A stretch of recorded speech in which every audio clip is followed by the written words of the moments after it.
So earlier in December, I was talking to one of my girlfriends who this is her second year homeschooling, and she was kind of lamenting to me that she was feeling so far behind. She was trying to keep up on the schoolwork, but she also had so much Christmas stuff to do, and her checklist just kept growing, and she was starting to feel overwhelmed. Her first year of homeschool, like, she was typical first year homeschooler, gung-ho, excited to try all the things, and before her year even started, her plans started getting derailed. She had a father who was in a motorcycle accident, who lived out of state, who needed attention, like she needed to go down and visit him frequently. She had other things happening in her own immediate family that was causing more appointments or causing her to have to go over here or pay attention to that. And I remember feeling so much compassion for her first year of homeschooling, and quite literally, she made her plans. And the Lord said, but those aren't my plans for you. And so that's what I want to talk about. It got me thinking, because this time of year especially, everybody tends to reevaluate how their homeschool is going. Is it going according to plan or is it not? And I have to say, for me, oh my goodness. This has probably been, of all the things that I planned, and you guys saw, like, I had 5 planning videos. I had a really good plan, but there were things that have come into my life that took precedent. So this video is about when your homeschool does not go according to plan. So my name is Rachel, and I am finishing up my 8th year homeschooling, heading into the 9th year in 2023. So I've been at this a while, and I will honestly say not one year has gone exactly according to plan. But what about that one year where not only has it not gone according to plan, but it was like, why did you even make a plan in the first place? It is just completely derailed. What are we doing here? So if you watch some of my planning videos, I said early on, I need a plan so I have something to fall back on. I'm always like planning for the perfect year, knowing full well the perfect year is never going to happen, but hey, let's have a plan for just in case it does. But I am not afraid to stray from the plan. It's responsible to have a plan, but hold it loosely. This is the like motto of my channel. Our homeschool plan is, we make our plans, but the Lord directs our steps. So we can make all the plans we want, but if they are not according to His plan, His are going to win every time. When my plans in particular go awry, like they kind of have this year, I'm always stepping back and thinking, well, why am I homeschooling in the first place? Is the success of my homeschool determined by the checklist of things that I complete? Or is it determined by the relationships that I'm able to work on with my children, by the curiosity that they have, by the memories that we're creating here at home as a family? That's why I'm homeschooling, not for the checklist. So pretty much every single year I have this perfect plan, right? And I know full well I'm going to know pretty early on how realistic this plan is, because I kind of feel like we have to apply it first to see how it's going to work. So usually within the first couple weeks of school, I'm making adjustments, and then usually by October, I kind of have an idea of what's absolutely going to need to be cut out. And so I might start making adjustments heading into the holiday season, because I always do something different during the holiday season anyway. But there are even times where even my adjustments, they're just not going to work. So then I'm going to ask myself, well, what do they really need? Obviously, this school year is like got a mind of its own. What do my children actually need to have a good education? What is the purpose of education? What should they be taught? What's responsible? I think as homeschool moms, we often put a lot of pressure on ourselves, pressure that comes from the world, pressure that from our own education, that we think this is how it's supposed to be. We think this is what they're supposed to learn. Maybe even false ideas that we see on social media, from other homeschools, from comparing ourselves to others. We have this idea, well, that's what I'm supposed to be doing. That's what my school is supposed to look like. And so we buy these curriculums and we want to explore everything because learning is fun, right? Who's in that camp with me? Like I want to teach all my kids these things because I think they're cool and I want to learn about them. But there's only so much time in the day, right? So with our good intentions, we've planned all these things and we bought all these things, and then we're overwhelmed because we can't complete it all. We can't get it done, or maybe our children aren't responding to it in the way that we had dreamt about them responding to it. So what do? Again, this is my 8th year, and I'm going to tell you what I've learned. Let it go. Let it go. You can only do what you can do. The Bible even says, Lord, whatever my hand finds to do for that day, that's what I need to be doing. And my hand can only find so many things to do. There are other things that just pop into your life, things that you can't avoid, things that become higher priority. Maybe there's heart issues you're dealing with a child. You need to set the curriculum aside. Maybe you have an unmotivated student. Are you just going to cram the homework and cram the curriculum down their throat until they love learning, right? Is that going to make them love learning? There's something else going on. Are you upset about your homeschooling not going according to plan because you like control?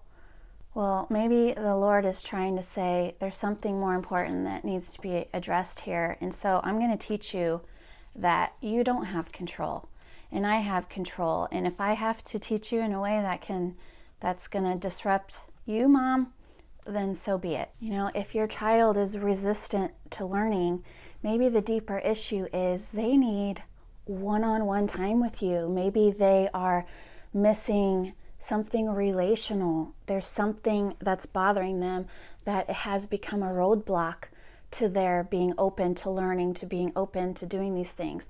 And I'm not advocating that, you know, if your child doesn't want to do something, that it's always this big, deep heart issue. Sometimes it's just rebellion. Either way, that's not just a, we'll do it because I said so. Maybe there's a time to pull out the scripture and explain to your child that their job, as given by the Lord, is to obey their parents, and also, no matter what you do, whether therefore you eat or drink, do all to the glory of God. That means no matter what you're doing it for the glory of God, and you're supposed to be giving your best. So it could be that your child needs a little motivational, they need a little one-on-one spiritual discipling. So also, you know, going back to the what kind of education does your child actually need as an adult? Cooking. I think that children should learn how to cook before they graduate. I mean, I was one of those people that I knew how to read recipes, but I never was really a girl who was in the kitchen learning these sorts of homemaking skills, because when I was in high school, first of all, I went to a public high school. Second of all, I was an athlete, and I was also involved in all kinds of clubs. I mean, I was one of those kids who was hardly ever home. I barely had time to finish my homework, let alone learn homemaking skills. To be an adult, to be a mother someday, to be a father someday, maybe you're just your child's gonna be living on their own. They need to know how to cook, because eating out's expensive. Ask me how I know. And think about your own education. I actually did a video similar to this called Are You Weighed Down by Curriculum? So if you've never watched that video, check that one out also. What about your own education do you remember? Like, I took science and biology and chemistry in high school. What of that have I actually carried into my adult life? I mean, if you were going to give me some of those high school tests today, I would probably fail them. I wouldn't remember most of the stuff that I spent all this time studying for in high school. That's not to say that you shouldn't introduce your kids to that. Like, if your child is interested in nursing, by all means, get them biology. But if you have a high schooler who is more geared towards computers, they're probably not going to remember a lot from science. You know, how much history do they need to know as a child? I'm telling you right now, I love history, but everything that I know about history now, most of it I have learned as an adult. When I was a kid, history went in one ear and out the other. I was not interested. I was not interested in reading great works of literature. I was the kid in school who got the Cliff's Notes. In fact, I don't even think I finished one book in high school that was assigned me. I was an auditory learner, so I listened in class and I could recall if it was a lecture. I was a great note taker. I can recall anything, all kinds of details from things that I heard. So I was a good student for that reason, because most of the time teachers, that's what they're going to test you on, is their lectures. But I didn't finish one book in high school. I read most of Lord of the Flies. I read most of Animal Farm. I was assigned The Good Earth by Pearl S. Buck in high school, and like my teacher assigned one book per student, and then we were supposed to all give our book reports to everybody, and I got an A, and I didn't read the book at all. I talked to somebody else who read the book and got I think I got the Cliff's Notes too. I went to college and I became a professional, and I got A's in college, and the fact that I didn't read that book had no consequence on my adult life. Kids are going to learn what they're interested in learning. If you're planting seeds in soil that is not prepared, well, if it's not ready to receive the seed, it's not going to grow. That's a biblical truth, you guys. You know, the biblical truth is that God prepares our heart. Our heart is like fertile soil, and if he hasn't prepared the heart, we're not going to receive it. And he's the one that also gets the fruit, right? So if our kids, there's something blocking their learning, or something that they don't want to learn, or other things that are taking precedent, they're not going to grow and bear fruit in that subject anyway. So what do they need to be a responsible adult? They need to know how to read. They need to know how to write. They need some math, because someday they're going to be a manager of home, right? They're going to have to manage a budget, write checks, and all that stuff. Are they going to need geometry? I don't know. Maybe. Are they going to need chemistry? I don't know. You know your kid. They should have some basic knowledge of history, right? Because how can you see what's going on in our culture, in our world right now, and not see history repeating itself? So introduce them to history. But I was talking to my girlfriend about this, because she also has a high schooler, and I was saying, you know, even this year for my high schooler, my thoughts are still like evolving. Like I'm still being sanctified in myself about what education really means and what's really important. And so this year, as my high schooler's been doing history, I've been thinking, does it really matter if he doesn't recall every deeper meaning of every single lesson? Like if he doesn't have wisdom for every single lesson, if he's not drawing those connections from history to biblical truth, does that mean he's not learning? Maybe I'm just sparking a curiosity for him that as an adult, he's going to remember, oh, I learned about that one time. I'd like to look deeper into that. And then as an adult, he will dig into, again, going back to the soil. If that soil isn't prepared, it doesn't matter how much learning and curriculum and everything else you shove down your children's throats. If it is not prepared, they are not going to grow. It's not going to bear fruit. What's important is very basics that I guarantee you're getting done, and the heart issues. And also, what's more important than the spiritual life of your child? Don't neglect that. Like, that's the next thing, because I'm not saying to be lazy in education, but when your homeschool goes off the rails, you have to ask yourself, what are your non-negotiables?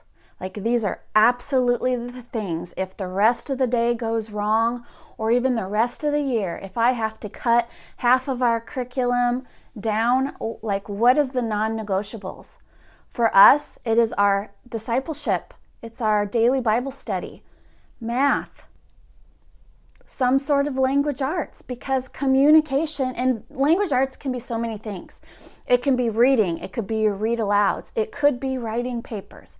But you know, even writing papers to me holds less weight than just discussion and having that relationship between you and your child, discussing ideas, pulling in like maybe something that you're doing in read aloud, pulling in a biblical truth or something that's going on in the culture, and just modeling for them how to think more deeply. But those like critical thinking skills, even for high schoolers, maybe they're slow developers. Like, are we going to grade our kids and mark them off because their brain isn't developed enough yet? I mean, our brains aren't even fully developed till age 25. I mean, this goes into another video topic that I have that I hope to do soon is like, is it our job to even fully educate our kids before they're 18? Is that even our job? Like, were you fully educated by the time you were 18? So don't neglect the things that have eternal value for the things that have temporary value. What is the priority for your day? You need to have that resolve in your mind each and every day, Mom, because there are going to be days that you get a lot done. There are going to be days where you want that plan to fall back on and say, okay, if everything goes perfectly today, we're going to do this, this, and this. But if it doesn't, what is your priority? What are the things that you know are off the table because this day is not going right? Somebody's sick, or, oh, I forgot about a doctor's appointment, or, the dog got out and we've got to go find it now. I mean, that's happened in our house too. Have you committed your day to the Lord and asked Him, Lord, what is it that you want me to do today? And I'm going to focus on that. And then you're going to be at peace. And then you can just do the next thing. If you get your priorities done for the day, just do the next thing. But don't worry about what you're not getting done, because each and every one of your days has been ordained by the Lord already. And if something doesn't go according to plan, consider it Him trying to speak to you, possibly about control, possibly trying to get your attention because there's something bigger and deeper and more meaningful that He wants you to address. And it's okay, Mom. Your kids are going to get educated. God knows how to fill in the gaps. It is more important for your kids to be at home with you than to get all the things done. You are providing them so much more than what you're giving yourself credit for. So I also recently did a video about the things that I regretted through the years that I would change and do differently. Check that out there. And also this video up here, Mom, how I manage my weaknesses in my homeschool, because my weaknesses are many. So check those out for more inspiration. Until next time, bye.